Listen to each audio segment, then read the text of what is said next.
Hello.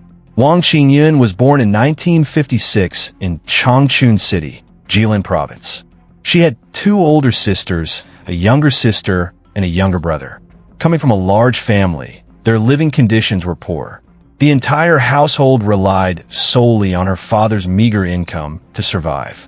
Watching her father grow weaker each day, Chin Yun felt deeply distressed. She often helped her family with whatever she could. One day, while out collecting firewood, she accidentally slipped down a slope. Her leg went numb, and the pain was so intense that she screamed for help. Fortunately, a friend who had accompanied her quickly ran back to inform her family, and she was taken to the hospital in time. However, due to financial difficulties, she did not receive proper treatment. Her leg was only given basic medical attention before she was sent home to recover on her own. As a result, her condition worsened over time, leading to a permanent disability. As she grew up, Chin Yun followed the typical path of many other women. She got married and had children. Despite their continued struggles with poverty, she had a loving husband who cared for her deeply, which gave her hope in life. Unfortunately, this happiness did not last long. When her daughter turned 18, Chin Yun's husband passed away due to illness, leaving her with the entire burden of the family. With no source of income, Chin Yun was forced to find work. However, because of her disability, many employers rejected her. Eventually, she managed to secure a job as a cleaner. But her busy work schedule meant she had little time to care for her daughter, son Jiayue, who gradually became rebellious. Almost every day, Jiayue would skip school to spend time at internet cafes playing online games. After multiple warnings that yielded no results, the school finally decided to expel Jiayue. Now, completely unsupervised, she became even more reckless. Not only did she chat with strangers online, but she also secretly traveled to Wuhan to live with a boyfriend she had met on the internet. When Chin Yun found out, she was so furious that she fell seriously ill. However, her daughter remained firm in her decision and refused to return home. Eventually, Chin Yun had no choice but to accept reality. She thought that if her daughter could find a stable place to settle down early on, it might not be such a bad thing. At the very least, she wouldn't have to suffer from poverty at home. From that point on, Chin Yun lived alone. Looking at the empty house, she felt a deep sense of loneliness. Whenever she missed her daughter, she would talk to her through video calls. One day, while on a call with Jiayue, she noticed an injury on her daughter's face. It wasn't until later that she learned Jiayue had been abused by her boyfriend. That very afternoon, Chin Yun immediately bought a bus ticket and set off for Wuhan. She had always believed her daughter was living a happy life, but when she finally saw her, she was heartbroken. Not only had Jiayue lost weight, but her mental state was also severely deteriorated. At that moment, Chin Yun felt like a completely incompetent mother. What angered her even more was the discovery that Jiayue had become addicted to drugs. Worse still, after probing deeper, Chin Yun learned that her daughter's boyfriend, Wong Hongliang, had a history of drug-related offenses. He had previously been sentenced for illegal drug possession, but had not changed his ways even after being released from prison. Upon arriving in Wuhan, he resumed his drug trafficking operations. He met Jiayue online and lured her in with sweet words, convincing her to move to Wuhan. At first, he treated her well, showering her with affection and care. However, as time passed, his interest in her faded, and he began neglecting her. Stranded in a foreign city, Jiayue felt abandoned. With no one to rely on, she eventually fell into drug addiction. She relied on Wong Hongliang to supply her with drugs to satisfy her cravings. Of course, the drugs weren't free. Wong demanded that Jiayue pay with her body, otherwise he would beat her. Seeing her daughter so frail and helpless, Chin Yun was devastated. She decided to take Jiayue back home, hoping to help her overcome her addiction. However, Chin Yun herself was in poor health and had no job. They constantly struggled with financial difficulties. In a moment of despair, looking for a way to numb her emotions, Chin Yun tried taking a few puffs of the drugs her daughter was using. She never imagined that those few attempts would pull her into a dark abyss she could never escape. The turning point To afford more drugs, Chin Yun even sold her own house. Despite multiple attempts to quit, she repeatedly failed. At times, she contemplated suicide, but the thought of leaving her daughter alone in the world always stopped her. In her desperation, a new idea crossed her mind. What if she became a drug dealer herself? That way, she wouldn't have to worry about money to buy drugs and could even make some profit. She then reached out to Wong Hongliang, her daughter's ex-boyfriend, and embarked on the path of drug trafficking. Chin Yun was meticulous in her operations. She researched online for secret transportation routes and personally handled all transactions to minimize risks. She never entrusted others with drug deliveries. To further ensure security, she rented multiple houses across Changchun City, using them as stash spots. Each shipment was carefully hidden in different locations, and whenever a customer came to pick up goods, Chin Yun would instruct her daughter or a trusted associate to complete the transaction, ensuring she never appeared in person. To avoid drawing police attention, she implemented strict self-imposed rules. No matter how familiar a client was, she never sold large quantities in a single transaction. This cautious approach allowed her to operate smoothly for many years. Her drug business reflected both the precision of a calculated mind and the recklessness of someone who had lost control of her life. As we all know, prolonged drug use often leads to erratic behavior, and Chin Yun was no exception. Even at 54 years old, she maintained relationships with over 10 young men who catered to her desires. Among them, her favorite was a young man named Bai Jin. At just 23 years old, Bai Jin was tall, handsome, and came from a well-off family. Under normal circumstances, he would have never ended up as the lover of a woman old enough to be his mother, especially since Chin Yun's appearance was rather ordinary. However, fate often takes unexpected turns. Bai Jin had fallen into drug addiction. After his family discovered this, they completely cut off his financial support. Left with no money, the unbearable withdrawal symptoms made it nearly impossible for him to continue using drugs. That was when he met Chin Yun, a drug dealer. Having lived in loneliness for years, Chin Yun was instantly attracted to Bai Jin. Learning about his predicament, she was overjoyed. She made him an irresistible offer.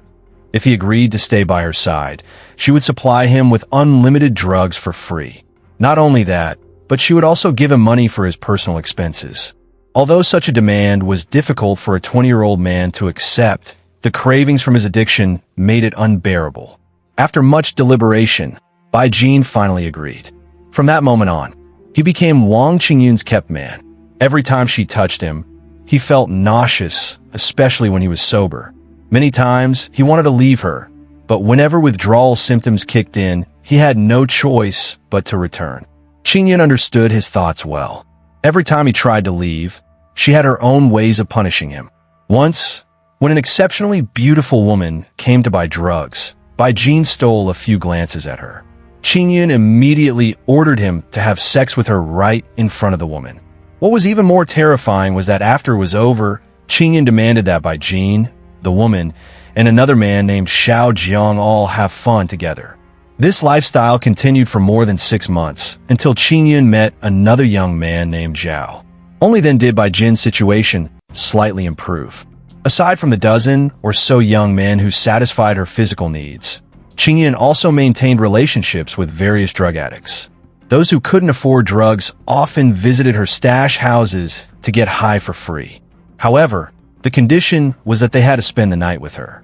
As a result, there was always a group of men lingering around her places. Thanks to these men, Chin Yun's drug business flourished, and she got everything she desired. However, as her operations expanded, rivals began to grow jealous. They sought ways to sabotage her. Some stole her shipments, while others reported her to the police. Unable to tolerate the harassment, Wong Chin Yun decided to strengthen her own power. She recruited a group of recently released ex-convicts and formed a gang to protect her drug trafficking routes. With their assistance, her business became even smoother. Within just 2 years, she had risen to become the most powerful drug lord in the region. The underworld even gave her a notorious title, the Drug Queen. The reason was simple. Chin Yun had access to all kinds of drugs. Whether it was powder, pills, or any other form, she could provide it. With such a diverse inventory, she expanded her business to Wuhan, Tianjin, Changchun, and several other cities. She wasn't just running the trade herself. She even pulled her own daughter, son Jiayue, into the business. Though Jiayue had already become frail from drug addiction, she remained determined to follow her mother's footsteps. Chin Yun entrusted her daughter with private tasks such as collecting and distributing shipments. The process was methodical. Chin Yun and her new lover, Zhao, would fly to Wuhan to pick up the drugs. Once they secured the goods, they would take a long-distance bus back to Changchun.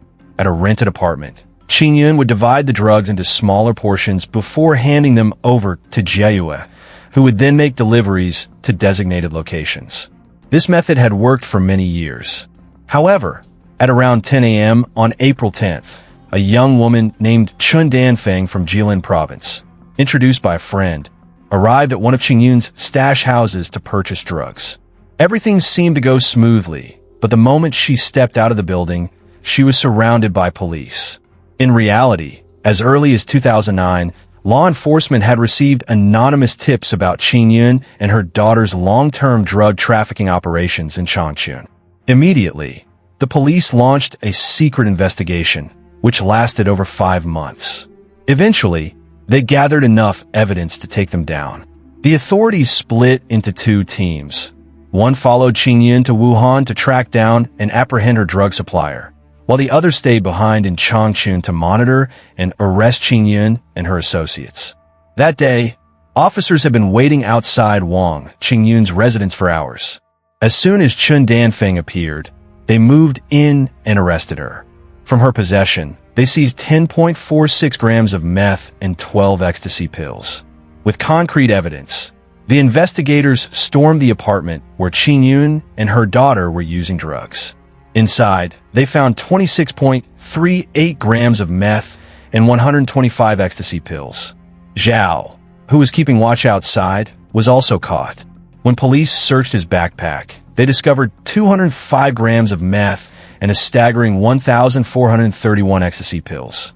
After Wong Chin Yun was taken into custody, the Changchun police immediately notified their counterparts in Wuhan.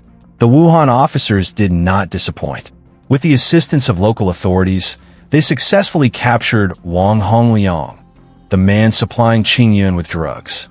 At his residence, they seized 3,184 ecstasy pills, 11.75 grams of meth, and 53.9 grams of an unidentified white powder. One particularly disturbing discovery at Chin Yun's apartment left the police in shock.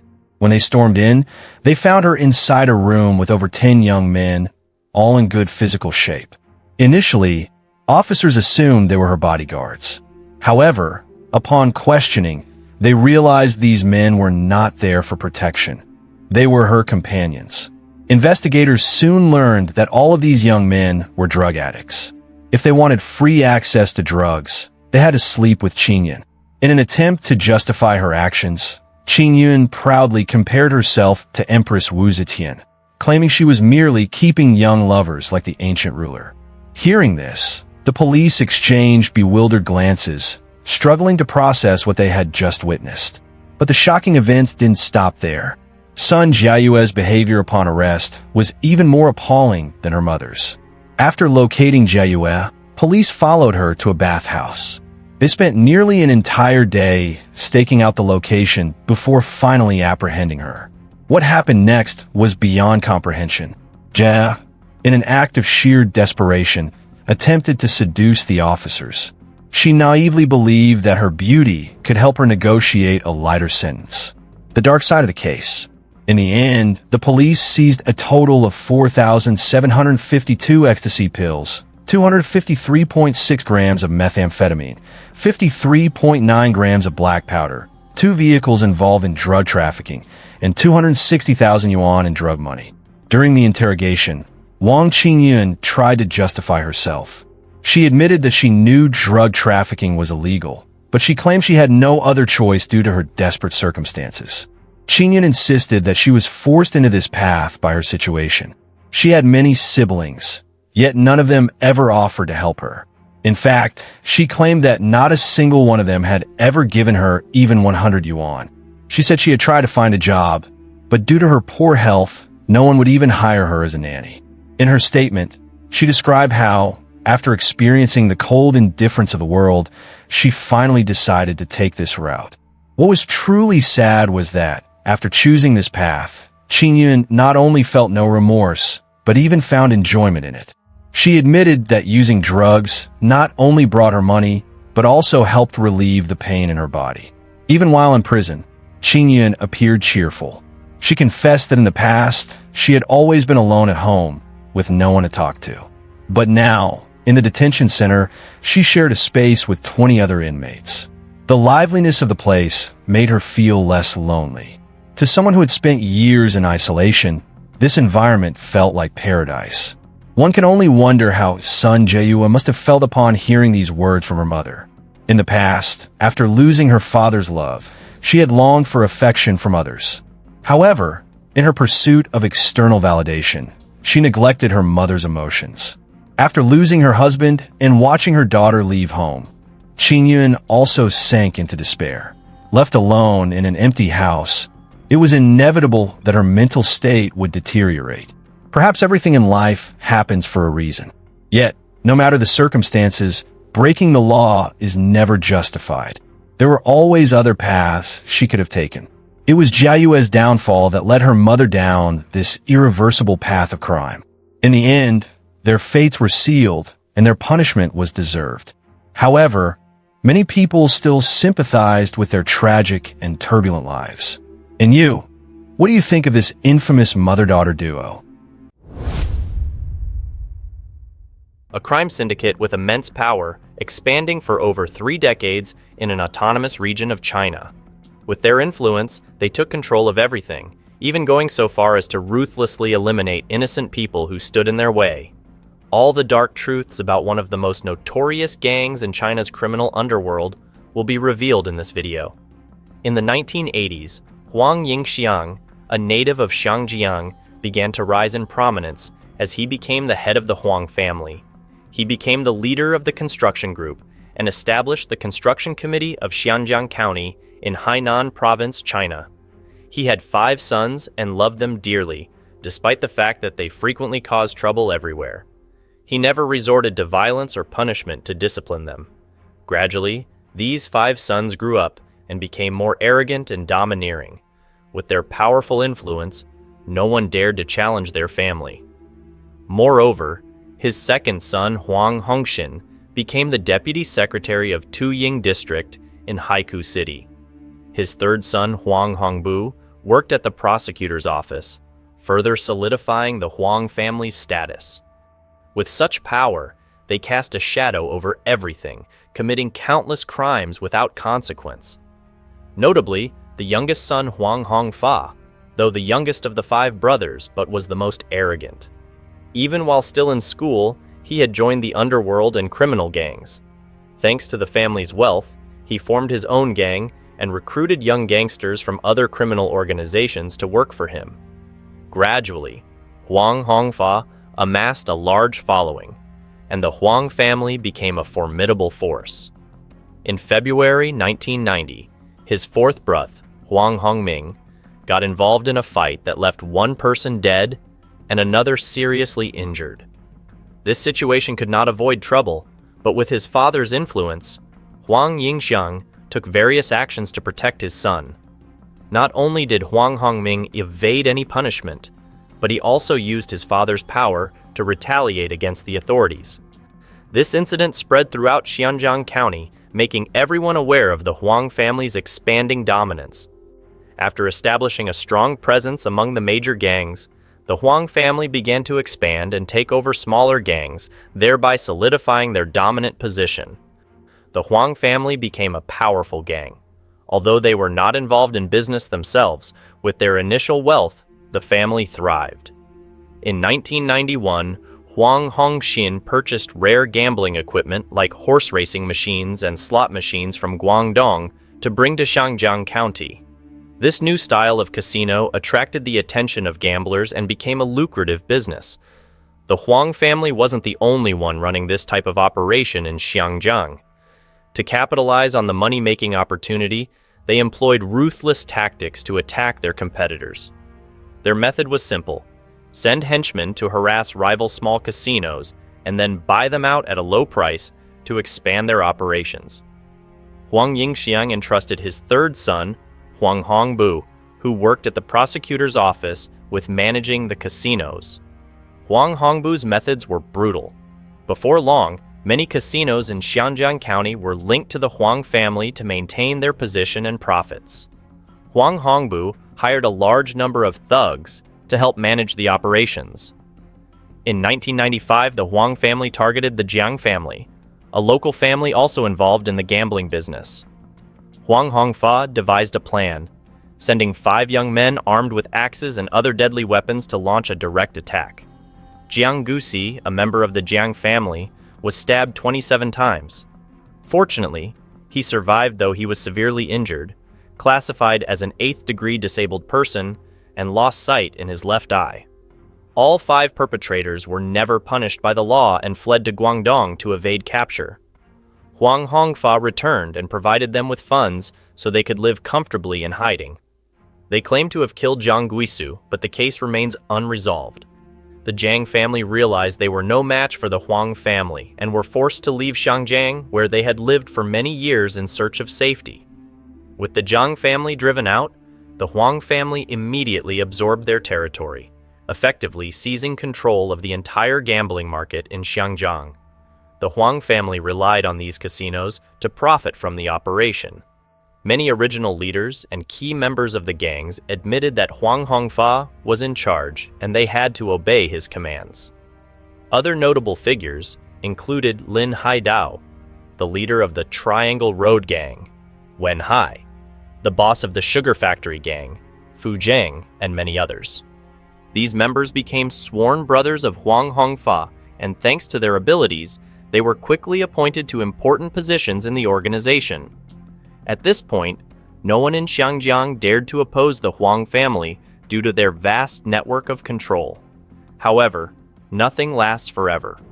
4 months after Jiang Gusi was stabbed, Huang Hongfa's parents were injured in a home explosion. A year later, Huang Hongfa's third brother, Huang Hongbu, was killed, and one of his friends was shot dead on the spot, confirming that someone was seeking revenge against the Huang family. Shortly after Jiang Gusi was stabbed and the Jiang family was driven out of Xianjiang, similar incidents occurred within the Huang family, leading to suspicions that the Jiang family was behind these events. However, after investigations, no evidence was found to prove that the explosion was caused by the Jiang family, and the case was eventually dismissed. After Huang Hongbu's death, Huang Hongfa's next 2 brothers, Huang Hongming and Huang Hongshin, took over the casinos and expanded them throughout Xiangjiang County. Statistics show that from the opening of their first casino in 1991 until 2017, the Huang family had opened over 30 casinos in Xianjiang, with Huang Hongfa's being the largest. In addition to the gambling business, Huang Hongfa began expanding through official channels using underhanded and illegal methods. He was particularly interested in controlling the second commercial market in Xiliu Town, Xiangjiang, which was home to many merchants and abundant freshwater fish resources. Li Danhua had been operating a freshwater fish business at the second commercial market since the 1990s, and after more than a decade of development, it had become a successful enterprise. Huang Hongfa, seeking a monopoly on the freshwater fish market, viewed Li Danhua as an obstacle and had her threatened multiple times, but to no avail. As a result, Huang Hongfa targeted Li Danhua's son, Shi Shengtuan, a third-year student. On Saturday, September 16, 2000, Shi Shengtuan, then 17 years old, skipped school and went out with friends. 2 of Huang Hongfa's subordinates lured Shi to a remote location and assaulted him. They claimed that the reason for beating Shi Shengtuan was due to his mother's freshwater fish business. Shi tried to escape and run, but they pursued him relentlessly. One of Huang Hongfa's subordinates stabbed Shi 7 times, causing fatal injuries. Before passing away, Shi grasped his mother's hand tightly and told her how he had been threatened, and that they intended to target his two younger siblings as well. Li Danhua was devastated by the loss of her son and understood that Huang Hongfa was untouchable in Xianjiang. In fact, the locals had nicknamed him Secretary Huang, with some even saying that Huang Hongfa was the secretary of Xianjiang. During the day, he acted as the de facto leader of the party, but by night he ruled over the entire Xianjiang area. To ensure the safety of her two remaining children, Li Danhua decided to leave the freshwater fish business.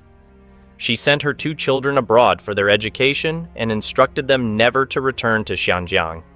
However, Li Danhua and her husband did not leave, as they still wanted to seek justice for their deceased son.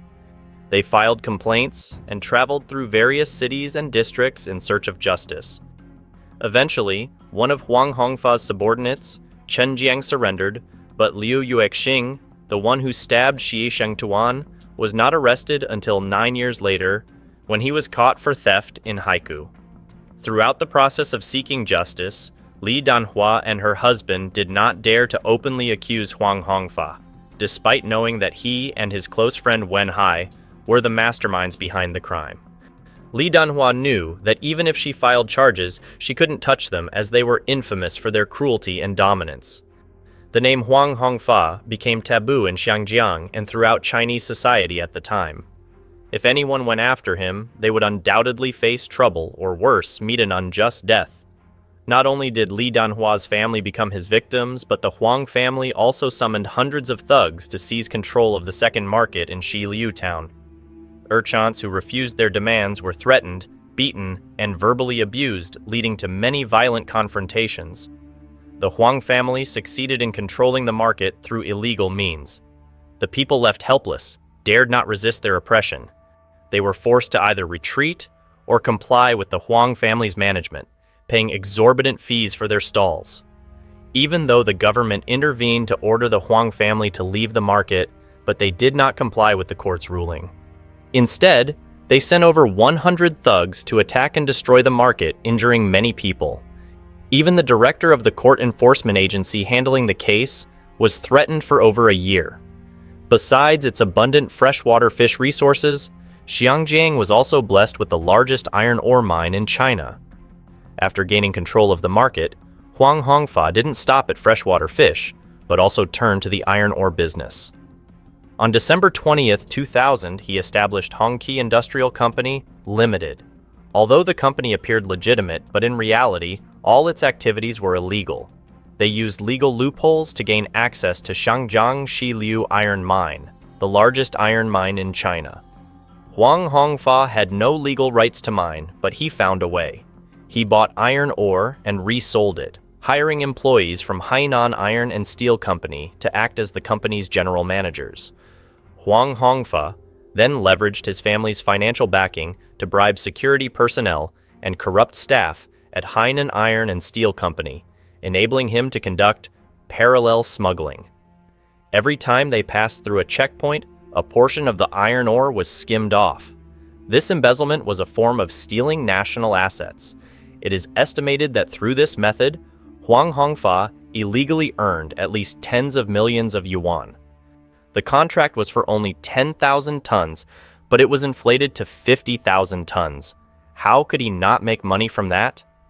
Of course, Huang Hongfa eventually realized that illegal assets would one day become a threat to him, so he started working for his own protection. He purchased the Saha cement plant in Hainan province for 19.7 million yuan to establish the Saha cement branch of Xianjiang Hongqi Industrial Company.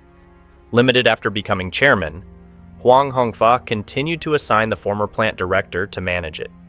Together, they used legal means to carry out illegal activities, using part of the plant's profits to develop and expand their underground organization.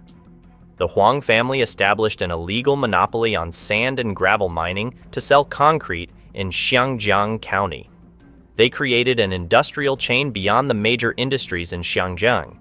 The Huang family's profits didn't just come from waste recycling. The entertainment industry, fireworks, civil construction, motorcycle sales, and many other sectors, they also included a variety of other businesses. Naturally, this led to many enemies. To protect his illegal assets, Huang Hongfa upgraded his gang by building a base near his home, where he raised a large number of tough henchmen. Additionally, he hired combat instructors to provide special training for his subordinates. To manage the large number of thugs, the Huang family implemented clear rules and regulations. To strengthen organizational cohesion and loyalty, Huang Hongfa used part of the profits from the Saha cement plant to subsidize his subordinates monthly. Members received wages, social insurance, and allowances. If any members committed crimes, the organization would arrange for their escape. If convicted, the group would attempt to reduce their sentences or avoid punishment after their release. The members were financially supported and provided with jobs, and this comprehensive service allowed a large number of people to join the Huang family's gang. In an effort to clean up his image, Huang Hongfa decided to manage the entire family's industries through corporate oversight. He continuously worked at dozens of companies established in Xiangjiang, Haikou, and other locations. These industries included mining, real estate, pawn shops, entertainment, catering, and many others. After these activities, Huang Hongfa transformed into a legitimate businessman. At that time, the Huang family became the dominant force in Xiangjiang after gaining control over a significant amount of wealth and social resources. The family began to interfere with or illegally control many industries in the Xiangjiang area, either through shareholding or directly engaging in operations.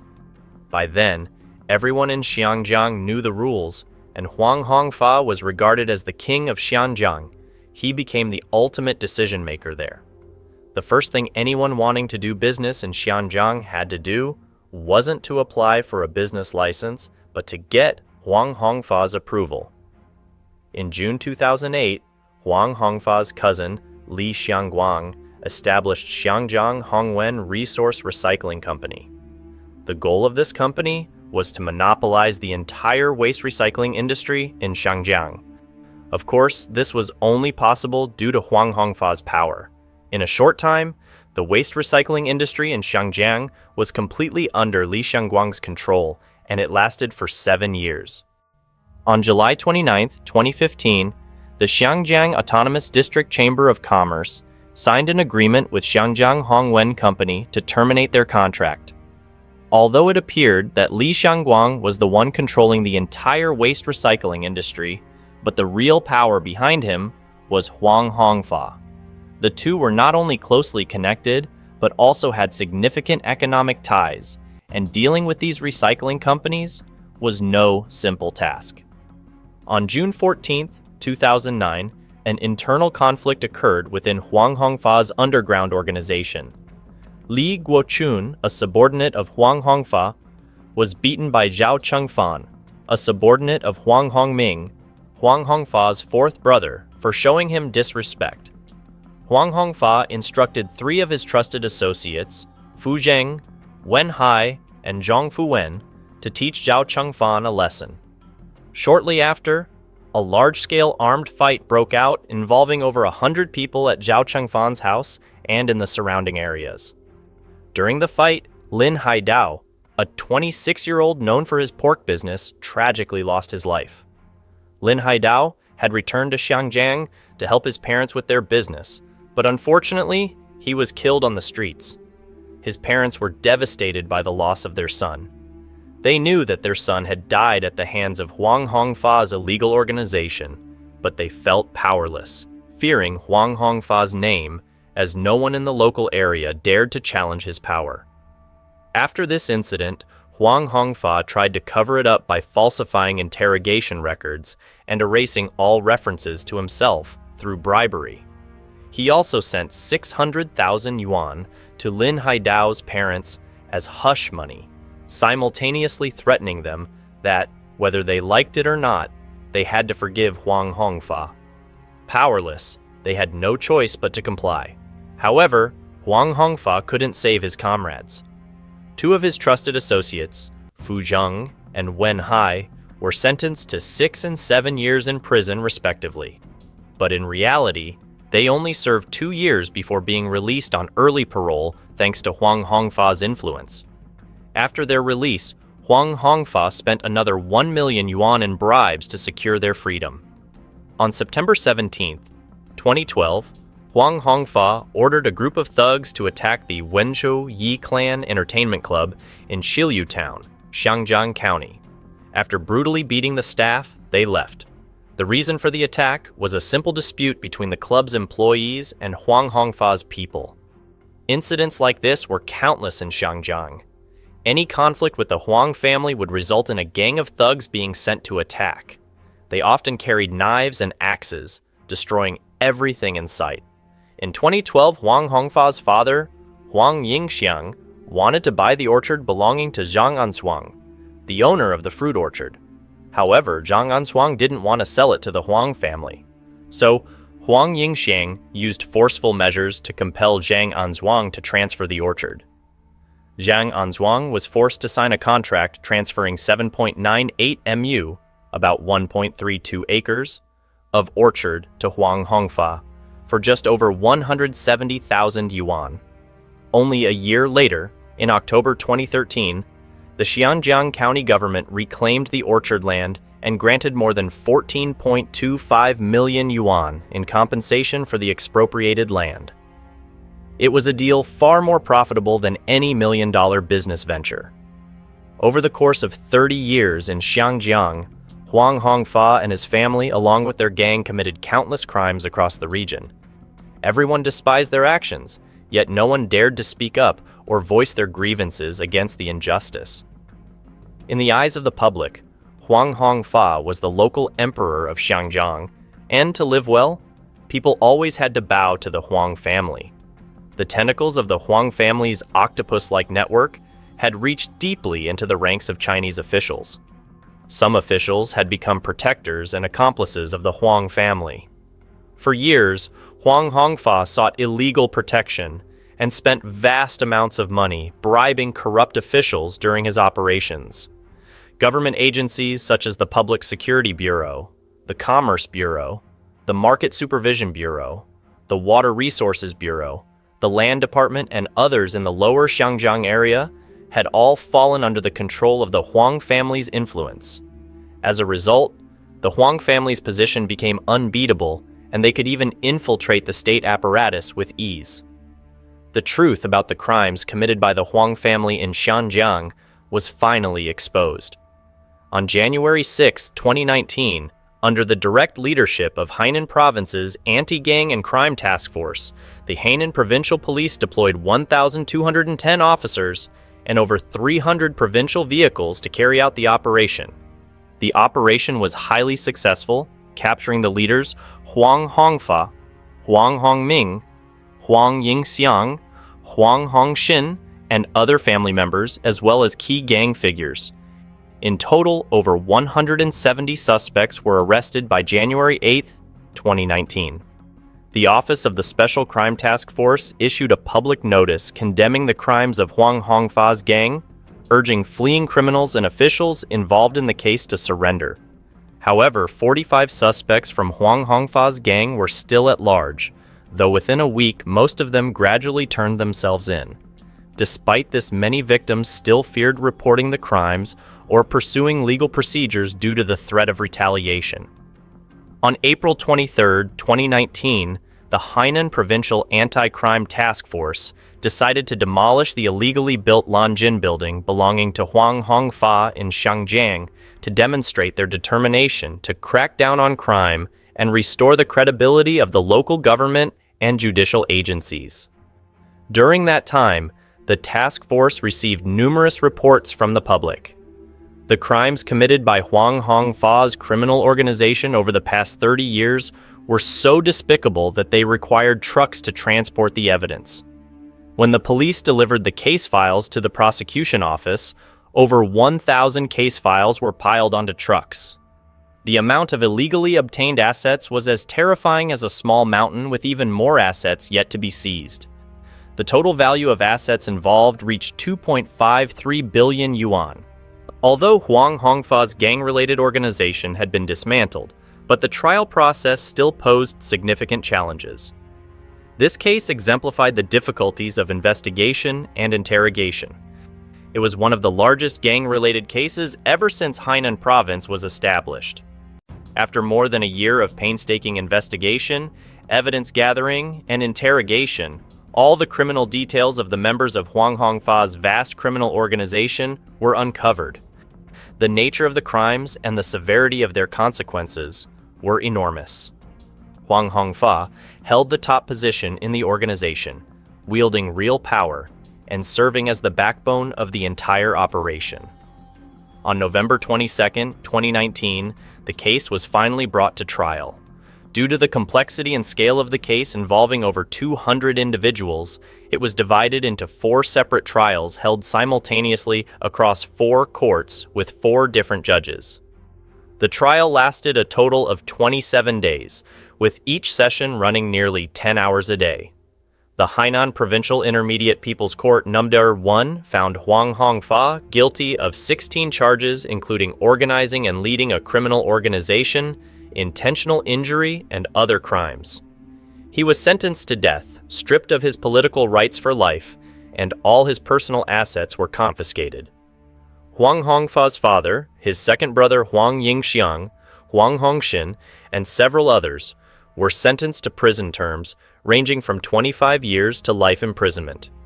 7 officials allied with Huang Hongfa, including the former standing committee member of the Xiangjiang Autonomous District Party Committee, the former head of the district's Public Security Bureau, and the former deputy district judge, were charged with sheltering and colluding with criminal organizations, taking bribes and abusing power.